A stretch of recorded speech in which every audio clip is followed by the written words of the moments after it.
Hello, Avram. I can't hear you. Let me see if it's my fault. It is. Hello, Avram. How about now? Oh, nope. Still my fault. Try one more time. How about now? There's an Avram. Hello. All right. So I thought, uh, hey, how's it Yeah. going? It, Oh, hey. I'm sorry, I didn't see you there for a second.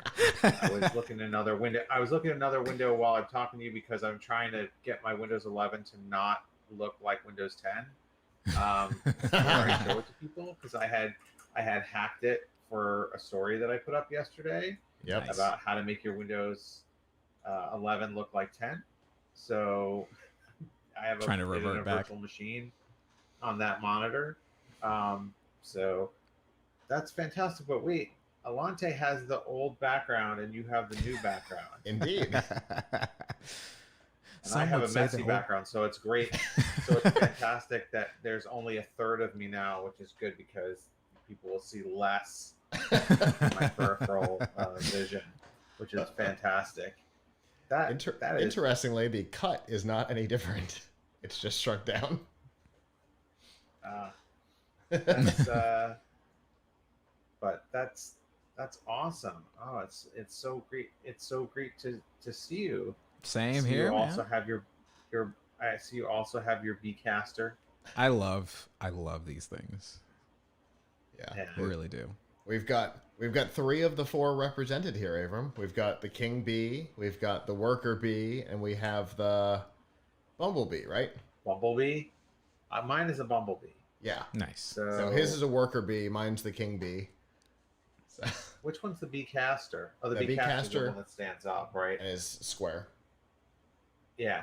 The actual mic looks like the base of mine. It's square. Yes. I have that upstairs. Yes. This is Good to This be is, friends with the founder. yes. Not anymore though, because Well, he's still the founder. right, but now he's not anymore going to get you new stuff. Yeah, he's Because- still the lead designer. So Oh, really? hopefully, There's a chance. Ask him how he feels about them taking the B out of his stuff. yeah. In fairness, the company that this design is taken from took the black and yellow off their products like 15 years ago. So I guess he's in good company. I hate it when companies like they won't take a chance, they won't take a risk. Uh-huh. Like take a risk. Right. Take a chance. You might be pleasantly surprised. Yeah. And there's plenty of evidence that the product has been good in the market. The only problem was that, Gibson had its money problems. Yep. But No question about it. whatever. Mm. All right.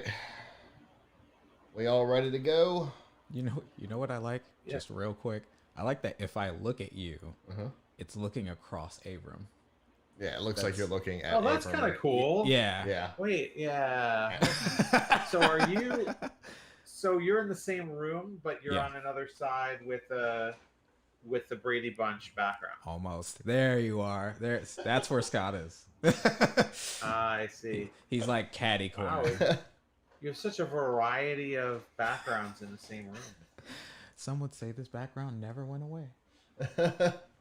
Yeah, that was the idea, was to be able I to... love it. I love it. I need a different background that is not a mass of wires. Get a green screen, then you can have whatever you want. I was gonna say, we gotta get you one of those roll-up I just Elgato feel like screens. that's fake.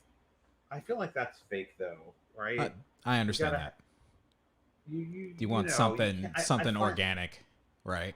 That I like find that very like, I get the idea, but I find when I'm on a conference call with somebody who's doing that, let alone on something like this where we're actually broadcasting for people, Yeah. Even when I'm on a conference call with people, I'm like, hey, you're trying to fake me out. What is going on behind you? You're not actually you're in the hiding. Himalayas, are you?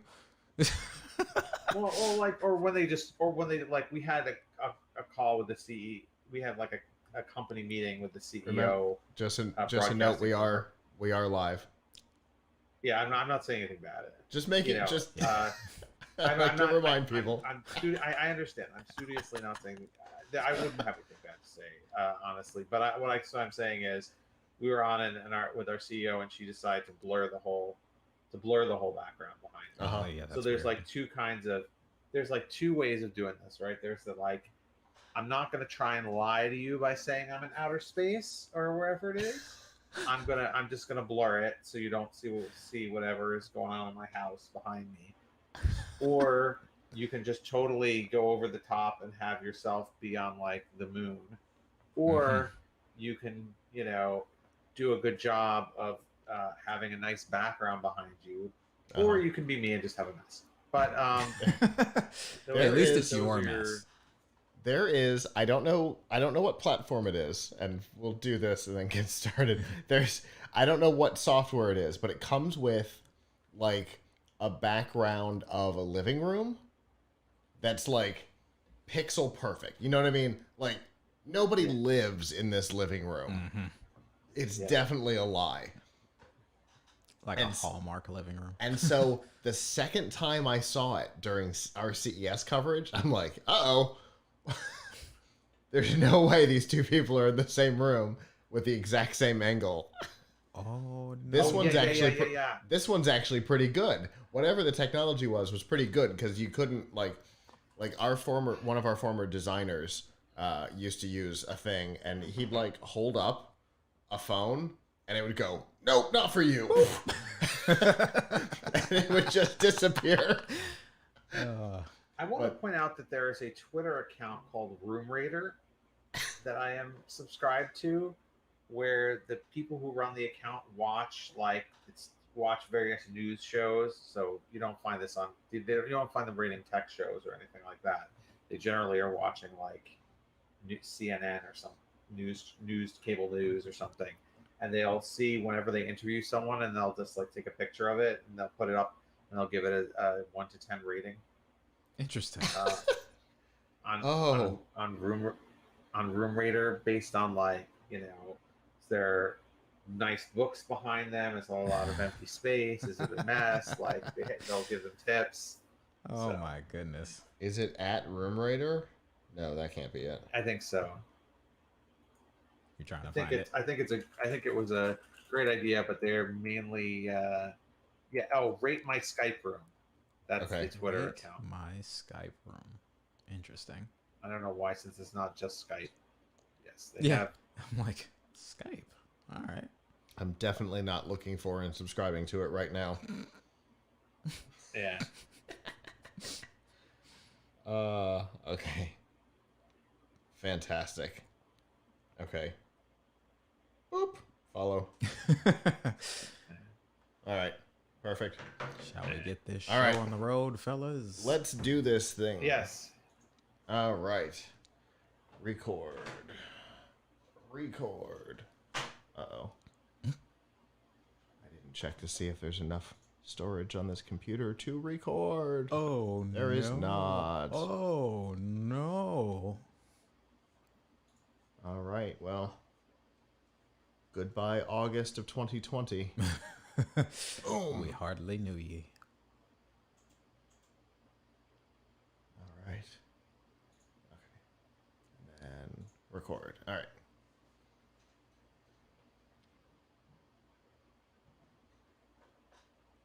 This week, Samsung is blanking out, Valve is going out of the house, and Amazon is headed out of this world.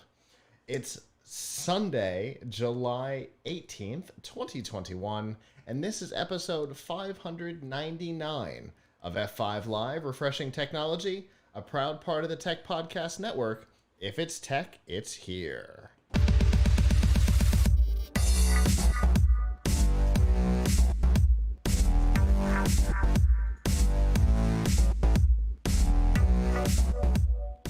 wherever you are and however you're accessing our show, whether it be on social media, Facebook, Twitter, Instagram, or Snapchat, through a podcatcher like Apple Podcasts, Google Podcasts, Amazon Music, Spotify, TuneIn, or a myriad of other options, through our live stream platforms. That's not it. That's not it at all. There we go. Livestream.com, Twitch, YouTube, Facebook, or Twitter, or on our website, plugkidslive.com. Thank you for making us a part of your day. There are two ways that you can do that. The first is on Sunday nights at 9 p.m. Eastern. You can go to f5live.tv/join us. There you can chat with us during the show and give your feedback on the topics as we talk about them. If you can't do that, you can always subscribe by going to plugkidslive.com/subscribe. There you'll see all of our shows, including F5 Live, The Pilch Point, Plug Kids Live Presents, and a whole lot more. And of course, you can find all of the different ways to watch, listen, and follow along. Well, we did a Monday show this week, and now we're back with a normal Sunday show, except we've also got Alante back, which is fantastic. So we got a good show set up for you. First, Avram, how have you been since we last talked? Not bad, not bad. 3D printing a lot more stuff, Of course. as you can imagine. So this is one my son wanted us to print. Can anybody tell what it is? It's the Superstar. Yes, Yeah, it's like a It's one of the trophies trophy version. from Oh, geez. either Mario Kart or Mario Party. I'm not sure which. Looks like Mario Kart. Yeah, Super so cool. That's yeah, awesome. we're going over to visit a friend of his in like a few days. He's like, yeah, we need a trophy for whoever wins Mario Kart. That's cool. You gotta make a Awesome. base, or is it like, is that the entire thing, or is there gonna be more That's to the it? entire thing. Okay. But what we have to do, what we want to do, and I'm not crafty enough to do this, but maybe my son and my wife, is to paint it. Sure. Because as we know, 3D printers most 3D printers only print in one color. Right. So if you want them to be colorful, you've got to paint them. You gotta do It's it on yourself. you. Right. Yeah. And I don't know if I showed this one last week, but we Oh, printed nice. another one of these The creeper creeper block. Nintendo holders. So it like inside it holds Nintendo That's cool. cards. to give to his friend. So I'm gonna have to pick your brain, Avram, because I want to do that. yeah, it's I Well, mean it's good fun, news. It's a fun. We did an Fun hobby. episode on it last week for the Pilch Point. Yes, we did. So that's my follow up to anyone who was watching then and watching now, is that I'm continuing to print on it. But yeah, that's been a chunk of my week, and then as we'll talk about later, Windows 11, because Blue Shell.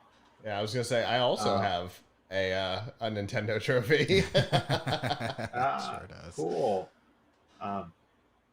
Yeah, that's and then just because Windows 11 stuff continues to be big in the news and big traffic getter for us at Tom's Hardware, I'm been doing a lot of registry tweaks and hacking and stuff like that to Sure. Windows 11. So that's been my week. Well, it's a good week. Alante, welcome back. It's been a Hey. couple years, other than the pre-show last week, for those who may have caught it live. It's been a couple years since you've been on the show. A couple of more gray hairs than last time. Full beard too. It looks True. good. Yeah, it's been quite some time, and I think one of the topics that we're talking about this week really it got me excited, and I'm back down in the area now, so we were like, why not? Let's make this happen. Yeah, hopefully we'll see more of you Yeah, on the show. let's see if we threw this on the wall and it'll stick. Yes. We definitely took the time to create a 3-panel graphic, and we're going to use it. He was slaving over a hot computer to get this to work, guys. So It's hope true. you're watching. Hope you're watching. Mean that quite literally. Pretty big adjustments to the studio setup to pull this off. But it's good to have you back. The topic he's talking about, we'll be talking about in Nifty Gifties, Extra Life, which is of course the new handheld console from Valve, which is a follow-up to a topic that Avram and I talked about several weeks ago when there were rumors about what they were doing, and it turns out we were totally wrong. So that'll be a fun topic later on. But for now, let's get down to some news. No.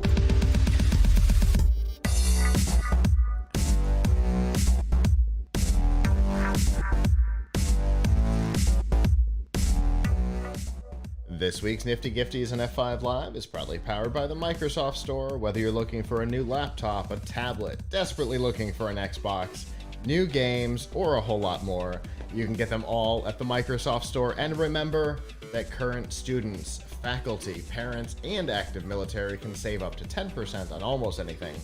And to browse the products, and of course to learn about those discounts, you can do that by going to f5live.tv/Microsoft. So, it's been a couple of years since there was a big issue in this area, but I think everybody remembers in 2018 the Galaxy Note 7 debacle that was causing phones to, explode. And we talked at that time about whether or not, and we've actually got a great article on it, about whether or not Samsung had changed its philosophy from building the best products possible to a philosophy of meeting deadlines, because there were other issues that all kind of popped up at the same time, and then it went away.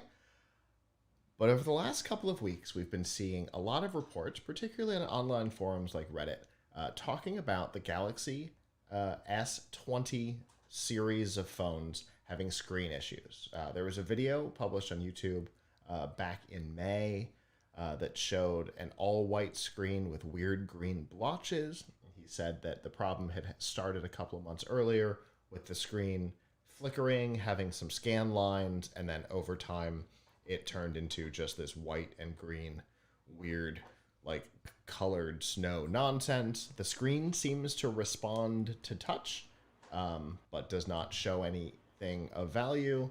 Since then, Reddit has been flooded with people reporting the exact same behavior. Now, obviously, total speculation on what's happening here, but if you've worked in the repair space at all, laptops do something similar when the ribbon cable, which is often run through the hinge, gets damaged in one way or another. Usually from crimping, which obviously is not likely inside of a non-flip phone, which these are not, but it could be heat that could be damaging it, which could also explain this gradual process from working to scan lines to flickers to all white. I had an early monitor and a laptop both do the same thing based on heat, so it wouldn't be out of the question, but it's definitely not great, right? This sounds Is it horrible. possible that the phones have just expressing their artistic side, doing a little Jackson Pollock for you? You know, it is a little Jackson Pollocky, and they have different people do seem to have had their phones choose different colors to go to, though green does seem to be the most common. This sounds pretty awful. Yeah. I must say. I mean, are there any hearings of people's phones returning somewhat back to normal? Nope. Ooh. As of now, nobody's phone has come back. The only solution has been screen replacements, which of course are super expensive, Yep. which does suggest that it is a hardware problem. I have not heard anybody discuss what maybe a repair person might have said about the problem, and it's possible that they wouldn't have said, but I don't know. It does sound Covered pretty... under warranty? See, we are just barely outside of 1 year Ooh. on most of these devices. Only Ultra 5G or all the models? So all there are people who have reported it with all the models, but the high end ones seem to be doing it more. Mm. Um, and uh, apparently, I don't have a whole lot of confirmation on this because Samsung doesn't usually talk about this stuff. But apparently, the high end models have a different heat dissipation system in this model than they did previously, which could also kind of lend some credence to the idea that it might be heat based because they changed it and apparently are changing it back in the next model. So maybe they discovered a problem with that heat, dispersion system, but they're not responding to any reports on this as of right now. That's very Probably for the frustrating. best. Yeah. Honestly, it sucks, but that's probably for the best that they hold off for now. Maybe do a little research. It does sound, just from hearing what all is happening, it does sound like that though. Like it's a heat problem that's affecting the ribbon cable, which maybe the ribbon cable is slowly either slipping out or just being damaged. You know, Copper disconnecting or getting thinner Yeah. could explain behavior. None of it's great. no. But we have on the website a link to the Reddit forum about what's happening. Although, interestingly, that server appears to be down right now, which is interesting. It Sniped. wasn't earlier. Oh, a third try worked. Okay. But anyway, you can see people talking about it on multiple devices but mostly on the higher end phones. Which obviously, that's when it comes to the issues, right? It was the Note 7 that was the problem. It was the high end phone of the time that was the problem. Here we're seeing this more on the two upper end models, again affecting the most expensive devices. It's an unfortunate trend. I was about to say there seems to be some So kind of buy the weird link. cheapest.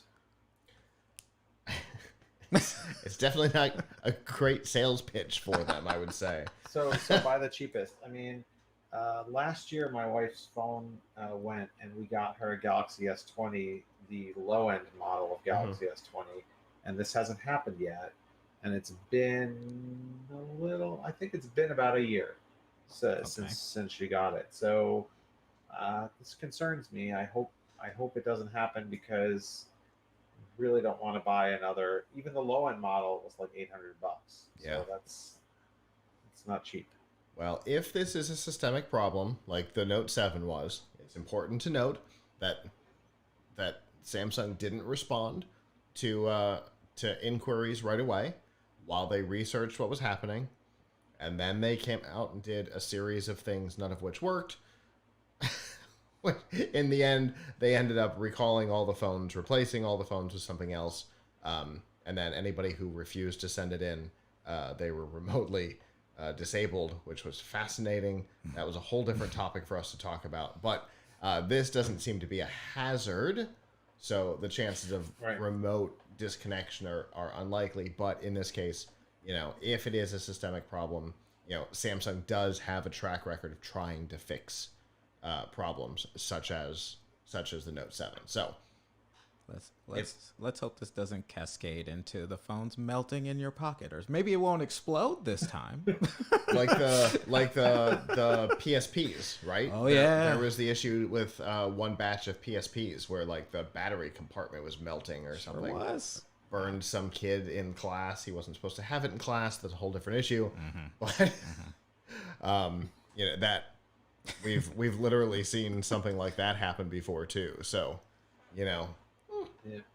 but yeah, let's hope that what we'll see is, if there's a systemic problem, that Samsung will take care of it, and if there's not, that this is an isolated situation, and despite people claiming to have never dropped them or gotten them wet, maybe there is some sort of a thing that they're doing kind of universally that's causing the problem. We'll see. Obviously, we were going to keep on top of this one because, like, I didn't even know that this was going to personally affect Avram. So it affects a lot of people. A lot of people have these phones. So we'll definitely keep on Yep. top of it. Yep.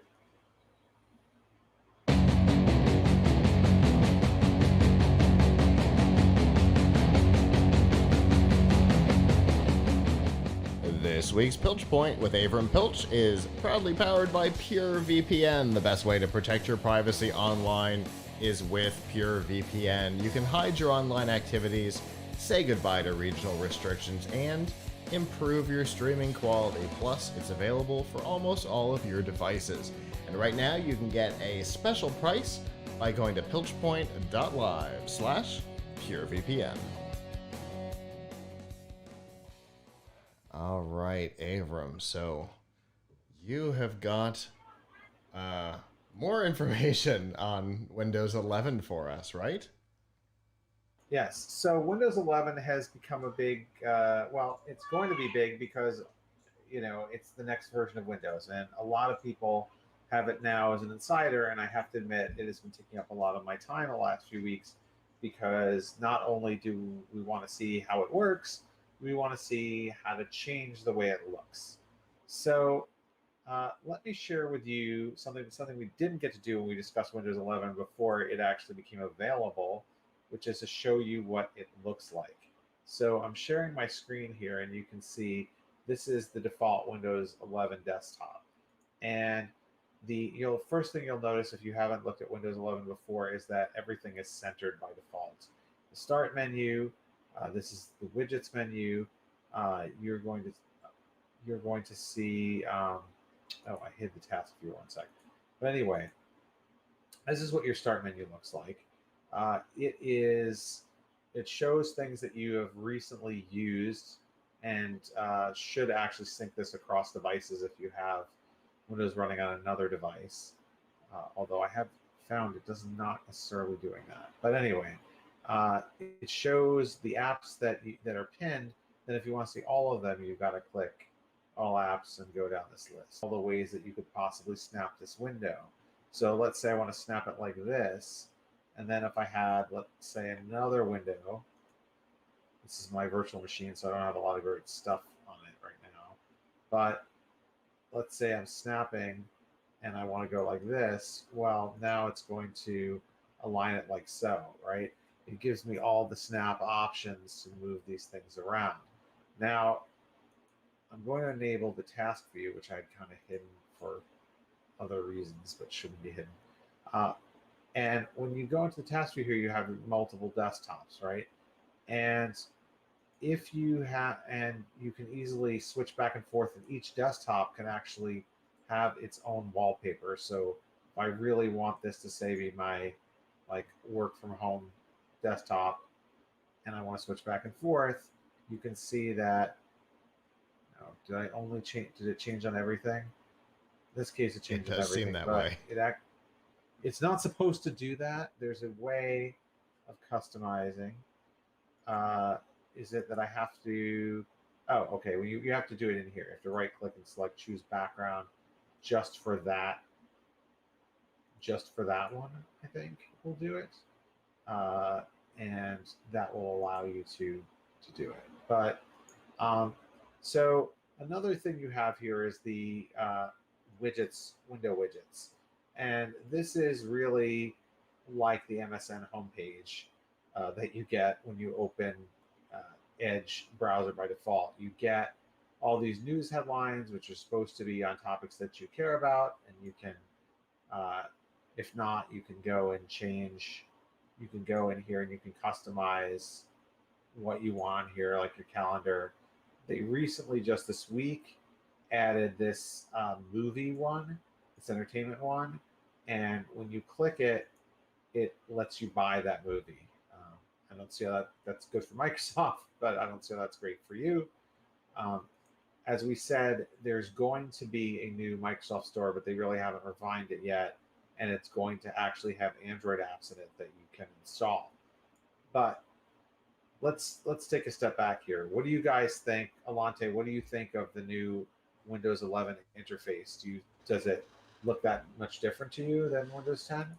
You know, honestly, I do see the differences and changes. I really like Windows 10, right? But they seem to have really, I don't know. It's like they really kind of took the time to focus on like what do people want to see when they hit these buttons, or what is it that people are doing when they have multiple windows open, or multiple when they're multitasking essentially. And the snapping in Windows 10 was really nice, but it was a little chunky. You know, Yeah, one thing that's really cool in the snapping I should show you is that it Mhm. remembers. So, like, let's Ah, say I got an email or something, and I had to open, well, I had to open a new program. I don't have a great lot of new programs. So let's say I did this, like, hey, okay, I'm done with whatever this program is. Get me back to where I was. You can go back to either of these, and you can see it says group, and you click that, it takes you back to the setup that you had. So you can get back to your workflow if something interrupted it, uh, which I think is pretty cool. Also, if you are docking and undocking a laptop and you pull, and let's say you're docked to a multi-monitor setup, you pull your laptop out of the dock, it's going to minimize the windows that were on the secondary screens rather than trying to transfer them over to the main screen. And then when you plug in again to the dock, if you haven't moved those windows, they'll pop up on the secondary monitors again. So that's pretty cool. I, But what do you I think of the start menu specifically? yeah, I was curious about your take on the start menu. I think the start menu looks great. Personally, like I like how it looks. I don't like where it sits. I know. So let me show you a couple of hacks. Okay. First of all, built into Windows 11, so this isn't even really a hack; it's just a setting change. If you taskbar settings, you got to click under taskbar behaviors, and there's alignment, and you can align it left. So that takes you back to a more standard position, right, That's of left. that's important. And one of the things that people may not have noticed in that was something that Microsoft in the past has not been great about, and that's been transitions, particularly from like setting state to setting state. When you did that, everything slid. It didn't just disappear in one place and appear in another. There was this nice sliding animation that happened as they moved back to Yes. the left. It's those types of things that I think they've really focused on this time. Um, little details. Little things. We've seen that thankfully the volume and media control panel is changing finally. Uh, you know, I don't know that it's in place yet, but we know that it's coming. Yeah. Okay, there you go. That's I mean, I don't see it as being really this being that much that much different no, than the Windows 10 one. I mean, no, but it's just cosmetic. the Yeah. thing the thing that when you're like playing a track and you change the volume and it pops up in the top left corner, it was all still very Windows 80. Even now, it didn't even match the Windows 10 aesthetic. They didn't update that. Those were the little things about Windows 10 that seemed to be problematic because they were hurriedly trying to get away from Windows 8 and a lot of stuff stayed behind. But in this case, it does seem like, they're looking at those little details. There's no square box in the top left corner when you adjust the volume. When you're changing desktops, when you clicked on that button, the desktop tabs were at the bottom, not the top. So you didn't have to Yes, click that at the is bottom to start that is a it big and then click improvement. at the top to change them. Just Yes, those types of little things. that is a big improvement. But let me show you something.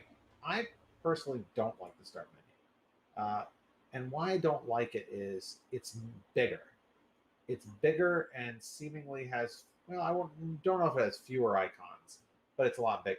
So this, I measured it, and it's about 100 pixels, at least on this 1080p resolution desktop here, at 100 pixels taller than the Windows 10 start menu. And it makes you click more, right? Because instead of scrolling, you have to click here to get all apps. which, by the way, there's a lot of wasted space here. And I hate the search function because the only way to get, I mean, you can just hit Window S and you'll get your menu. So I guess in that respect, it's not that many more clicks or any more clicks, but you can't get the box down here. You have to click this. If you click into something that looks like a box, it just takes you there. So the start menu has a search box on it. Oh wow, I don't have to leave this. Click it, it just launches the other one. It's a fake box. And so that doesn't even match the thing I was just talking about with like the animations and stuff. That was a hard, jarring transition Yeah. from the start menu to the search. They're hoping you don't notice that you actually are in a different menu than you thought you were in. So It's a different size and it moved to the right. Yes. I will say this, though. They're hoping that you're too busy typing. Maybe you're Yeah. a hunt and peck typist who's looking down at your keyboard. So I installed this program called OpenShell. There's a couple of different programs. And what it does is it gives you a more classic start menu. Interesting. Now, That's the first time that I've seen UAC dialogue. yeah, I mean, for just in your life or me.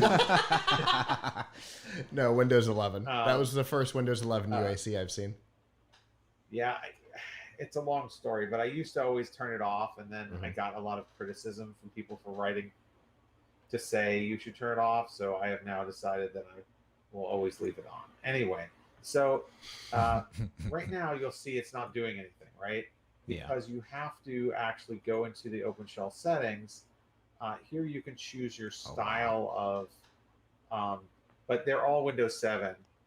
There's some other programs out there. There's one called Start 10, and there's one called Start Is Back ++ that cost money and do the same thing, and maybe look a little more polished.